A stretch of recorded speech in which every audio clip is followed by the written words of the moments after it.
नमस्कार साथियों, SL classes study point के इस ऑनलाइन प्लेटफॉर्म पर आप सभी का हार्दिक स्वागत एवं हार्दिक अभिनंदन। साथियों, आज की क्लास के अंदर अपन अध्ययन करेंगे। जैसा कि आपको पता है कि अपना बायोलॉजी की क्लासेज विस्तृत रूप से स्टार्ट हो चुकी है और 2 दिन क्लास बीच में नहीं मिली, किसी आवश्यक कार्य की वजह से नहीं मिली। और मैं निरंतर विद्यार्थियों का मुझे पर्सनल मैसेज भी आया कि सर आप क्लास हमेशा दिया करो, कुछ काम हो जाता है उसकी वजह से मैं हमेशा कोशिश करता हूं, मैं हमेशा क्लास दूं, ठीक है। पर इसकी मैं भरपाई कर दूंगा। संडे रवि को मैं क्लासें देकर कुछ सेटलमेंट कर लूंगा, कोई चिंता की बात नहीं। समय पर आपका कोर्स हो जाएगा, क्योंकि काम मैंने अगर हाथ में लिया है तो मैं पूरा करवा के ही रहूंगा। ऐसे ही मैं अभी नहीं रहूंगा आपको समझा के ही रहूंगा, ठीक है साथियों। तो अपना जो बायोलॉजी के अंदर अपना चल रहा था, सजीव अपने स्टार्ट किया था। आज अपन अध्ययन करेंगे जीवों का वर्गीकरण। क्या करेंगे? जीवों में वर्गीकरण। जीवों का वर्गीकरण क्यों जरूरी है और जीवों का वर्गीकरण क्यों करते हैं, इस बारे में अपन अध्ययन करेंगे। इस बारे में अपन क्या करेंगे? अध्ययन करेंगे। वर्गीकरण क्यों जरूरी है और वर्गीकरण क्यों करते हैं, इसके बारे में अपन विस्तृत रूप से चर्चा करेंगे आज की क्लास के अंदर। 2-3 पार्टों के अंदर पढ़ेंगे, सारे वर्गीकरण के ऊपर पढ़ लेंगे, कोई चिंता की बात नहीं है, कोई टेंशन की बात नहीं है।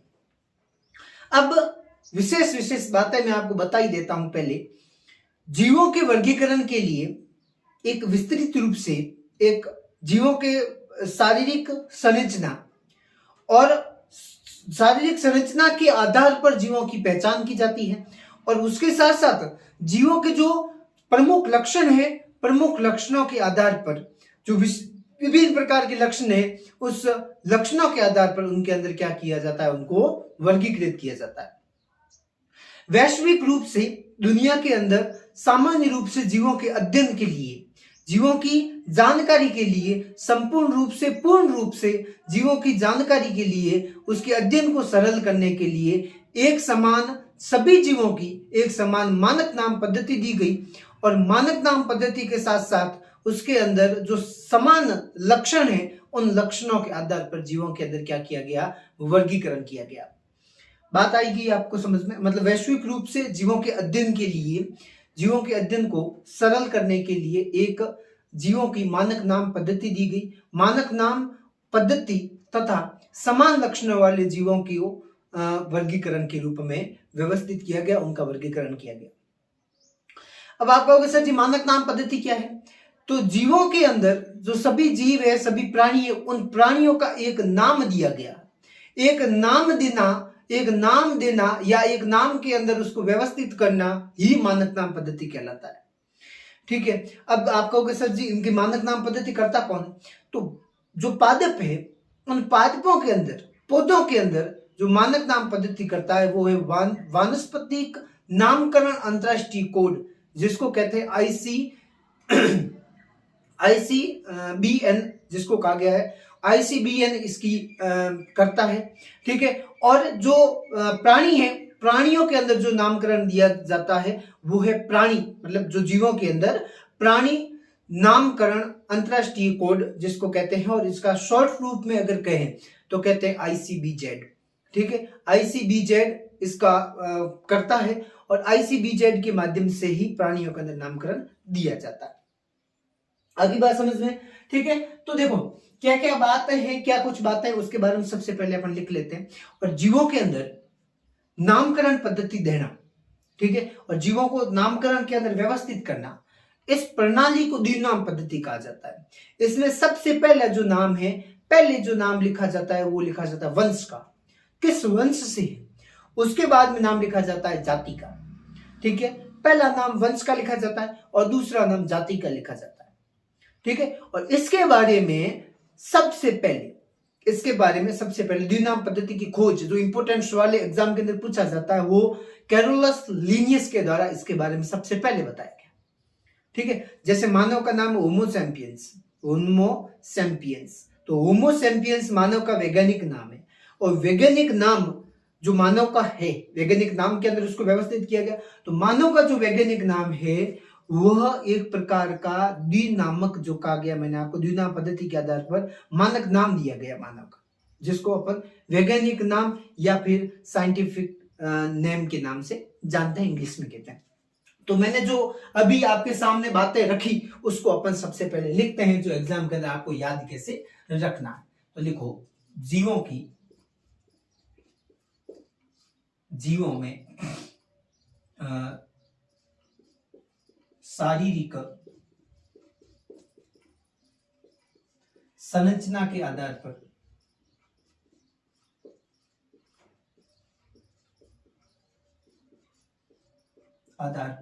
पहचान की जाती है।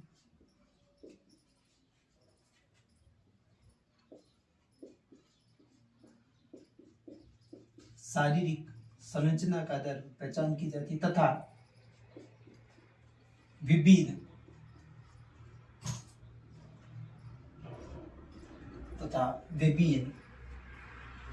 लक्षणों के आधार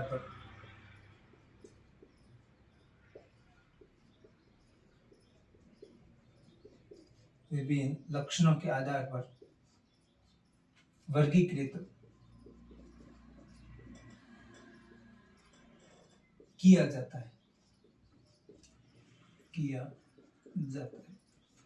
विभिन्न लक्षणों के आधार पर इनके अंदर वर्गीकृत किया जाता है। दूसरा पॉइंट लिखना, वैश्विक रूप में जीवों के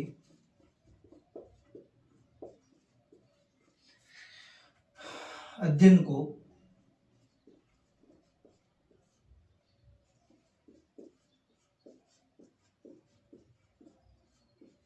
सरल करने के लिए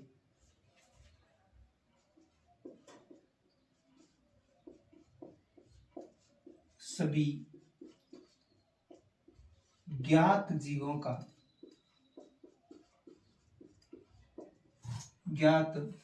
का मानक नाम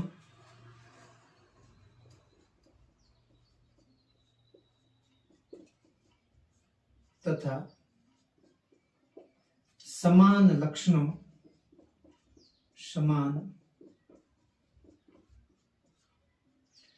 लक्षण के आधार पर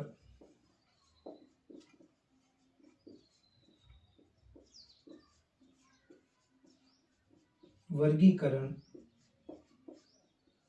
किया जाता है।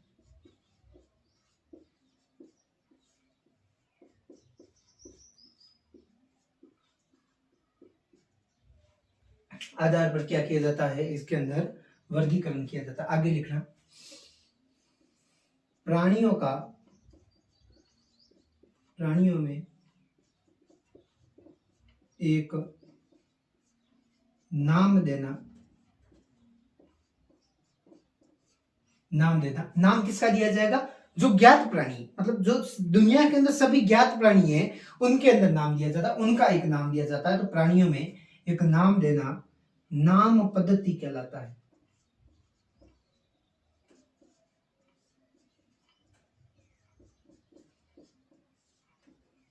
नाम पद्धति कहलाता है, मतलब प्राणियों के अंदर नाम दिया जाता है, उसको अपन क्या कहते हैं, नाम पद्धति कहते हैं। उसके आगे लिखना पौधों में या पादपों में लिखना, पादपों में नामकरण कौन करता है, वानस्पतिक, नीचे लिखता हूं, ठीक है, कौन करता है, वानस्पतिक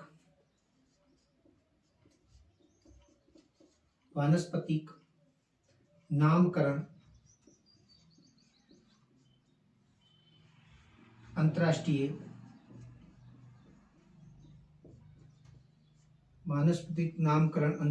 कोड, जिसको कहते हैं ICBN।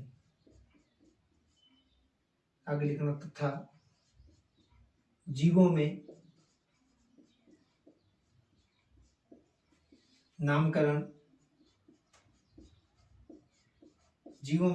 कौन करता है, प्राणी नामकरण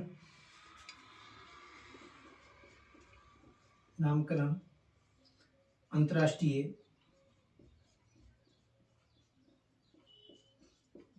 प्राणी नामकरण अंतर्राष्ट्रीय कोड, प्राणी नामकरण अंतर्राष्ट्रीय कोड जिसको कहते हैं ICZB, पहले मैंने BZ बोल दिया था, ZB, ICBZ बनाया गया है,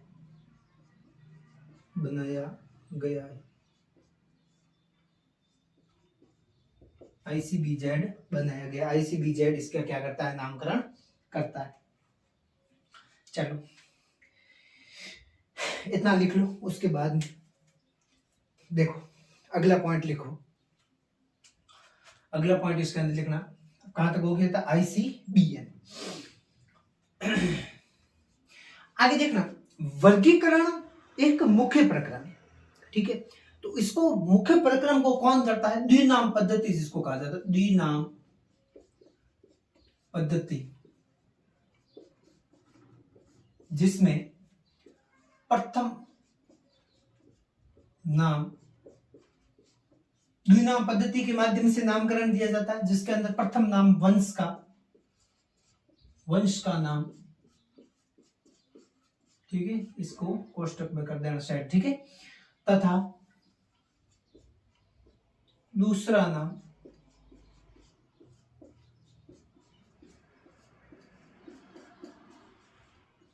जाति का नाम,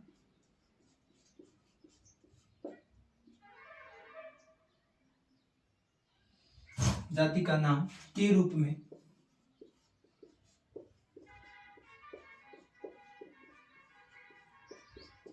इसको कोष्टक बंद कर लेना, ठीक है, के रूप में वर्गीकृत या वर्गीकरण किया जाता है, वर्गीकरण किया जाता, जा जा जा ता ता ता है, ठीक है। आगे बात समझ में। तो द्विनाम पद्धति के बारे में इसकी खोज किसने की, किसी ने इसके बारे में खोज की होगी। तो द्विनाम पद्धति के बारे में कैरोलस द्विनाम पद्धति के बारे में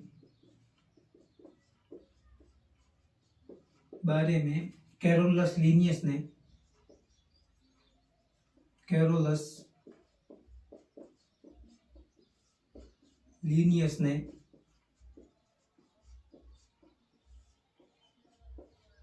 जानकारी दी।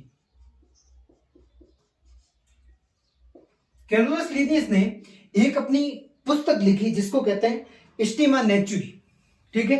तो कैरोलस लीनियस ने ये जानकारी किसमें दी, तो यहां लिखना, कैरोलस लीनियस ने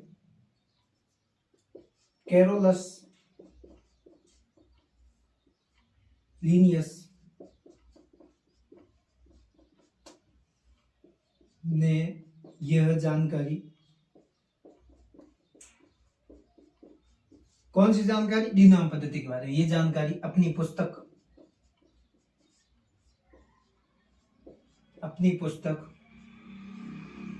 क्या नाम है उसका, अपनी पुस्तक सिस्टेमा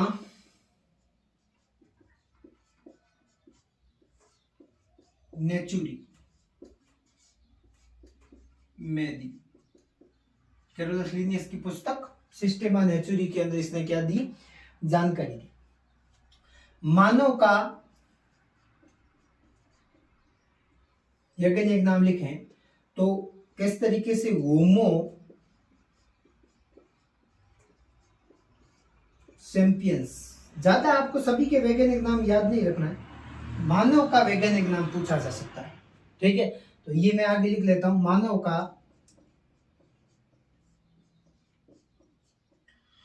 मानव का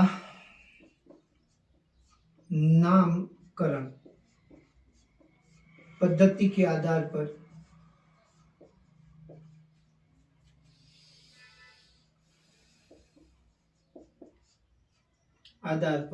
मानक,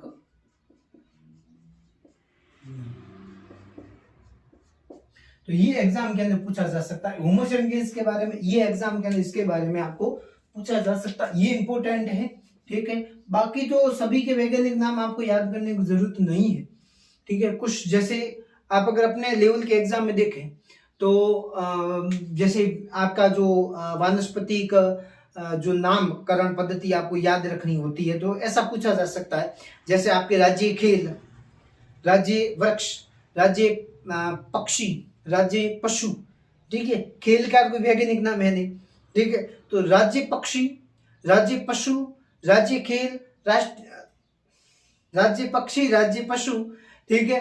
राष्ट्रीय पशु, राष्ट्रीय पक्षी, इसका वैज्ञानिक नाम को आपको पूछा जा सकता है। जैसे राजस्थान का राष्ट्रीय जो पशु, जो राज्य पशु है, वो मतलब जो वन्य जीव प्राणी के अंदर तो आता है चिंकारा, ठीक है, चिंकारा आता है।